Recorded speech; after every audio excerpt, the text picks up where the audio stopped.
Bukas si Pangulo Aquino na maamyendahan ang probisyon sa cybercrime law kaugnay ng online libel. At kaugnay nito pabor din ang Pangulo sa pataw na pagpaparusang kulong sa kasong libel. Si Elena Luna para sa detalye. Pabor si Pangulong Aquino sa decriminalization o pag-alis ng pataw na parusang kulong sa libel. Sinabi ito ng punong ehekutibo sa pagharap niya sa taunang forum ng Foreign Correspondents Association of the Philippines o FOCAP. I'm divided between sometimes the personal side and the public side. But I think I fully subscribe to the idea of decriminalizing it, but not lessening the atmosphere to encourage irresponsibility in certain quarters.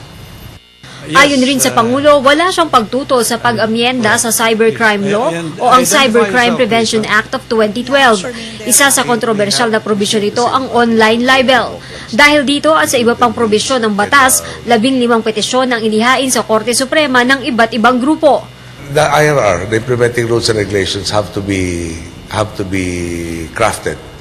And that's when we can solicit, especially from those who are reasonable individuals, to perfect that which is made by an imperfect being, which is man. No?